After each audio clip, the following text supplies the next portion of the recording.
38岁了，还没有结婚。I'm already 38 years old and still not married. What should I do? I don't have a husband, I don't have children. What I regret the most now is, why was I always studying when I was young, always going to school? Why couldn't I just have a proper relationship? If I had just fallen in love properly back then, I wouldn't be in this situation now, with no man around me who truly likes me. Now, at this age, I'm still not married? I really hate myself. What exactly should I do? I feel like it's my education that ruined me. And now, why is it so hard for me to accept an ordinary man? 我90年的35岁了。 I was born in 1990. This year, I'm already 35 years old. To be honest, at this age, I can truly feel the meaning behind the phrase people have to admit they're getting old. You think that as long as you keep a youthful mindset, you can maintain a youthful state forever, but reality will always quietly remind you through subtle details, you're not that young anymore. Today, while I was driving on the road and waiting at a red light, with about 2 minutes left, I thought I'd just casually take a selfie. I had even lightly done my makeup, planning to snap a quick shot. But when I looked at the photos, no matter how I took them, something just felt off. I realized that in the camera, there was always this indescribable anti-vibe or middle-aged woman feeling. I noticed that I just couldn't shake off this unavoidable aura of middle age. No matter how I adjusted the angle or changed my expression, that feeling just wouldn't go away. In that moment, I truly realized that even if your heart still feels young and your clothes are trendy, the photos you take no longer carry that pretty young lady aura of your 20s.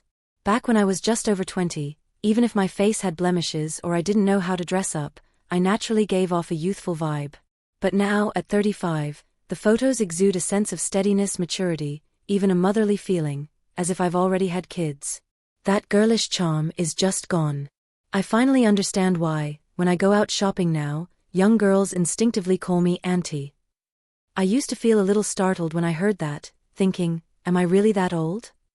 But now that I think about it, there's really nothing to argue about. At this stage of life, you truly are no longer the same age or image as before. To put it bluntly, there's no denying it anymore. I've finally and completely admitted it. 我91年的34岁，至今单身未婚。 I was born in 1991, and this year I'm 34 years old. I'm still single and unmarried to this day. I graduated from university in 2015, and in the blink of an eye, 10 full years have passed. In these 10 years, I've been constantly running around for work and projects. I've changed work locations 6 or 7 times, and the number of times I've moved exceeds 20. I've carried all of it on my own. I never thought about relying on anyone. I simply wanted to support myself with my own abilities, striving to be financially independent and self-sufficient. For the sake of a stable life, and to avoid future regrets, I poured all my energy into my career, putting aside love and marriage. But now, at this age, I suddenly long for a home that truly belongs to me, a warm place, somewhere I can rest and feel safe. However, when I finally turned around and wanted to settle down, I realized that I seemed to have already been eliminated from this emotional market. Most of my peers have long since started families and established careers, some even have kids in primary school. But around me, the number of men I can realistically connect with is shrinking. I tried downloading some dating apps, but most of the people on there make me feel uncomfortable or untrusting. I honestly don't know, at my age and with my situation, what channels I'm supposed to use to meet someone suitable. How should I even move toward marriage? I tried seriously for 2 months, attempting to adjust myself, open my heart, and meet new people. But now, I've gradually become disheartened, even starting to feel like giving up. It's really too hard, so hard that it's mentally exhausting. Next month is Labor Day, a 5-day holiday. It's supposed to be a time to rest and relax, but I don't have any plans at all. Alone, I don't know where to go, and I don't want to just stay curled up at home. But even so, what I want to know the most deep down is, that person, the one who's willing to accompany me, willing to understand me, when will he finally appear? 我今年90年的35岁，至今未婚未育。 I was born in 1990. I'm 35 now, still single, never married, and I have no children. Sometimes, to be honest, the loneliness I feel goes deep into my bones. It's not the kind of temporary loneliness, but a hollowness that stretches from the body all the way to the soul. Tell me, what woman doesn't yearn for love? What woman doesn't hope for a warm and loving home? But when I look around at my relatives and friends, none of their marriages or relationships are something I envy. To be frank, what I see is not happiness and harmony, but chaos, mutual torment, and broken pieces of everyday life. So instead, I actually feel kind of lucky. At least up to now, I haven't handed over my life lightly, and I haven't boxed myself into a family role that doesn't suit me. Isn't there a saying? The highest form of self-discipline in adulthood is not to get married when you're not ready, and not to blindly have children. This sentence may sound a bit cold, but I think it makes perfect sense. Of course I know, saying things like this will definitely get me criticized. People will say I'm selfish, shameless, that I don't care about my parents' feelings and only want to enjoy my own freedom. But I want to tell you all, it's not because I'm irresponsible that I don't get married. It's because I understand too well the weight of responsibility. I'm afraid I don't have the ability to bring happiness to someone else, and instead might end up hurting them. So I choose to carry it all alone, but the cost is that I feel truly lonely. I admit I also long to be cared for, to be understood. Who doesn't want someone to warm the bed on a cold night? Who doesn't want a shoulder to lean on when feeling exhausted?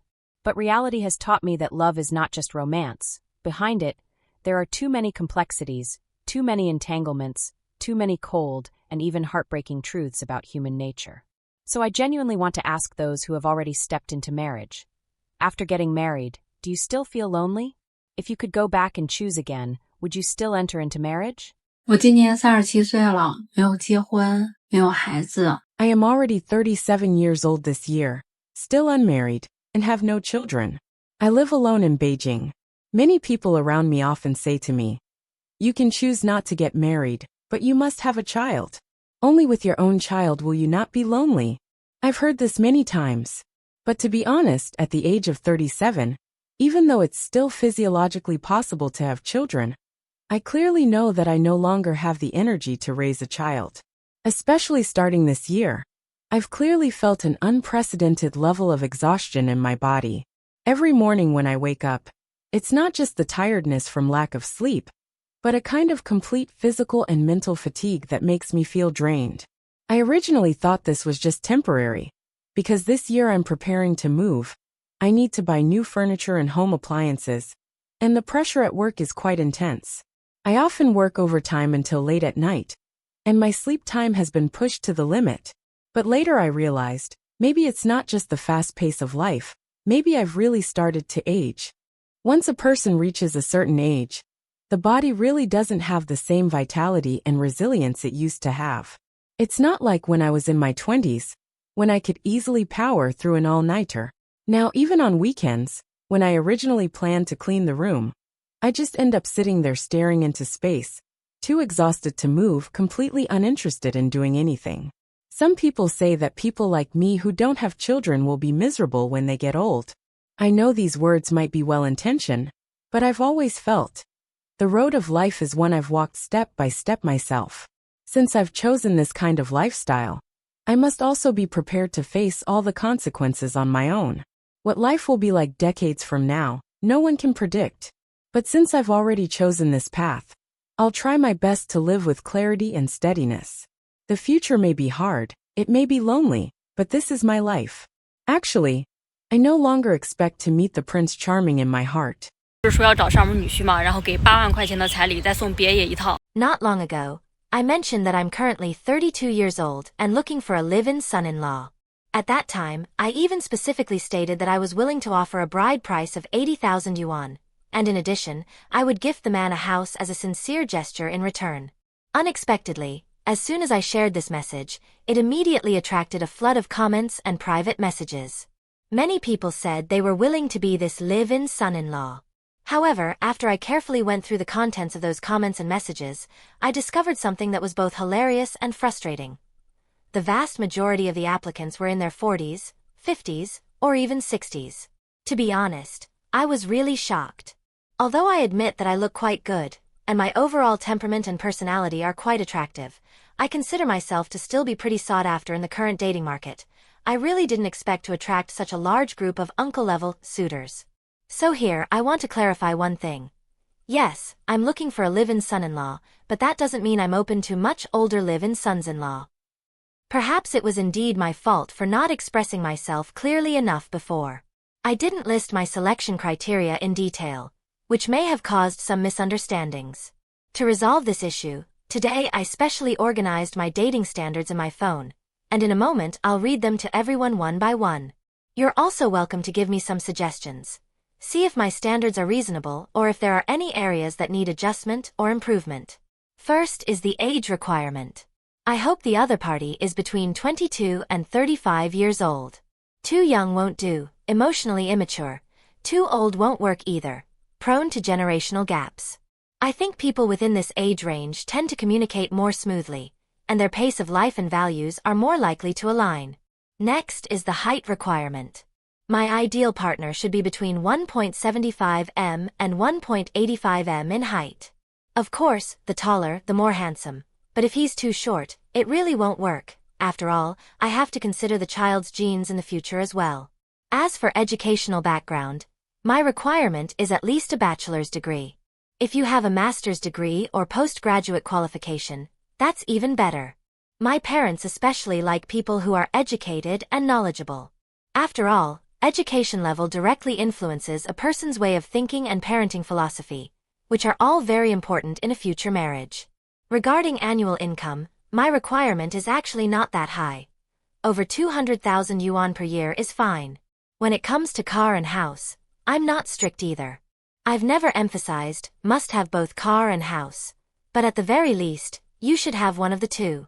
As for family background and parents, I'm also not too picky. To me, the most important thing is that the other party's parents must be well-mannered. Even if they're not highly educated, as long as they're sensible, reasonable, and respectful, that's enough. Now speaking of personality requirements, this is something I care about a lot. My ideal partner must be someone who is mature and steady, considerate, has a good temper, and listens to me. At the same time, he should be gentle and kind, filial to parents, and hopefully have his own opinions. Not the type that is overly dull or silent. Life needs interaction and communication. Regarding marital status, I prefer to find a man who has never been married. However, if he is divorced without children, and has good financial conditions, I might consider it, just with a lower level of acceptance. Some people may find this strange, but I also care about Chinese zodiac signs. Actually, it's not that I'm superstitious. It's just that I had my fortune read before, and the reader said I'm more compatible with men born in the years of the ox, dragon, or snake. As for those born in the years of the dog, rabbit, or rat, we might not be so compatible. Of course, this isn't absolute. I believe it still depends on how things go in real life. Lastly, let me emphasize once again. I am looking for a live-in son-in-law. I'm offering a bride price of 80,000 yuan, plus an extra house as a gift. If you think my bride price is too low, then you must be exceptionally outstanding. You must meet the height standard and be handsome. In that case, I might increase the bride price slightly. But please remember one thing. I only accept payment in installments, okay? Yes, I admit I'm 32 years old now, and society may label me as a leftover woman. But even so, I still refuse to compromise easily. I am determined to find a man who is truly worthy of me.